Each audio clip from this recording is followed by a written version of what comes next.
He was elected in 2024 to represent Langley Abbotsford in BC legislator. And as a critic for transportation, he's taken on issues like infrastructure funding, BC ferries, supply chain risks, and provincial contract deals that tie BC's future to foreign interests. In this conversation, we'll dig into the pressing controversies from temporary foreign worker abuse to the BC ferry deals with Beijing and the cancellation of major housing developments in BC. Let's get into it.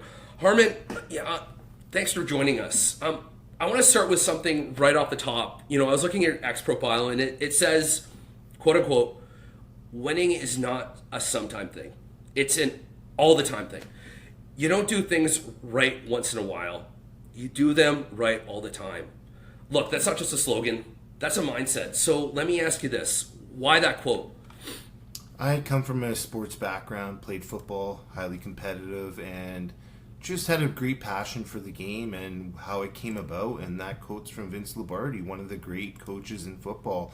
And just having that discipline that I got from football, just every day you got to work hard. There's someone out there that's awake right now while you're sleeping. You want to be that person awake that's working hard, that's pushing the limits and pushing the bar and trying to bring out the best in everyone too at the same time. You need people like that, and that's what I feel like I can do in my own self for the people of Langley Abbotsford and whatever transportation critic, if it's transportation or any critic role. I just want to work, excel, and never stop because I really take this seriously being a public servant. Looking at your profile, you started with trucking and aggregate hauling. It's a tough industry. Why start there, Harman? My family, my dad, that's where he came to this country, worked in mills. He did trucking, then he ended up working and saving up, got his own truck, and it was a great industry. And what a lot of people don't realize, it was really diverse back then. There was Italians, Croatians, all sorts. He worked with paving companies, concrete companies. And as a young kid, just growing up in that atmosphere, I felt like he got to work on a lot of cool projects. I'd see like sports stadiums and he was working on them. It just kind of really brought out that passion and just the cool things and aspect of it.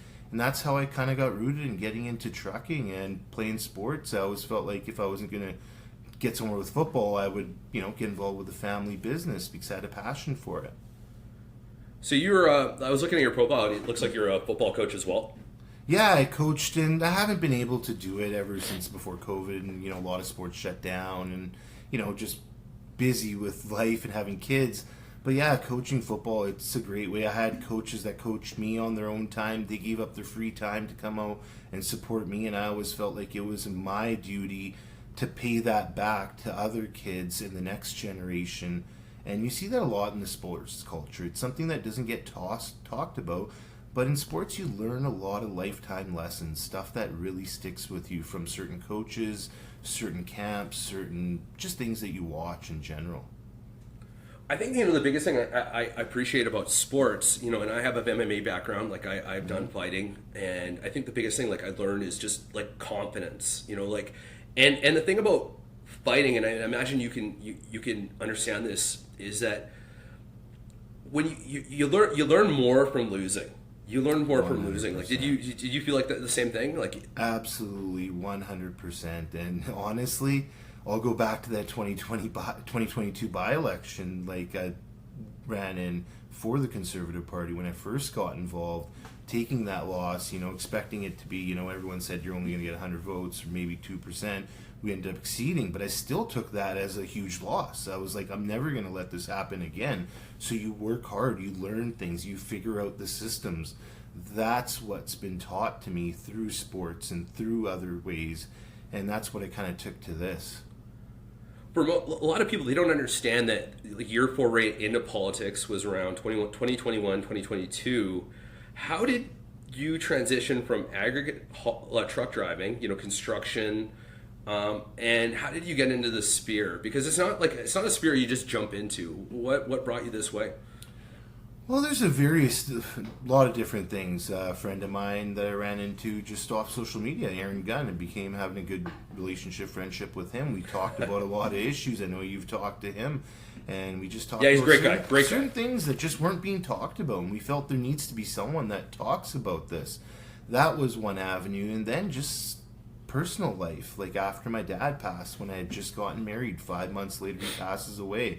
A lot more things fall on your plate, and I had to start dealing with a lot of other companies, like contracts and everything. Then you realize all the regulatory burden that's in the way, the taxes and everything. And I just kind of found myself dealing with government officials, carbon tax, like one after another, policies, shutting out a lot of the pipeline jobs that I had put in. We had tried to put in bids for, but then by the time the job comes around, you're like, hey, that bid was 2 years ago. There's been a 2 year delay. I have inflation for parts, fuel, everything else.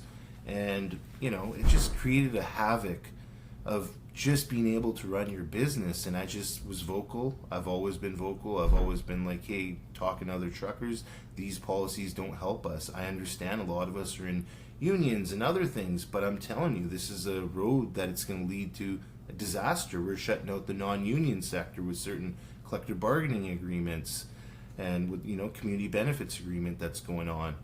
So I just kind of felt myself right in there in the thick of it, and I felt like I had to do something. This is a company, my dad came here as an immigrant, started and put his blood and sweat and tears, gave his life for it to provide a better living for myself and my kids even. And I felt like I had to do something. I have to stand up and I have to raise my voice. People of color weren't speaking up, and I was like, I need to do something, because it seems like every time people bring up these policies, there's the race card gets thrown and there are other things. And I just felt like I could get out there, voice my opinion, and hopefully be heard.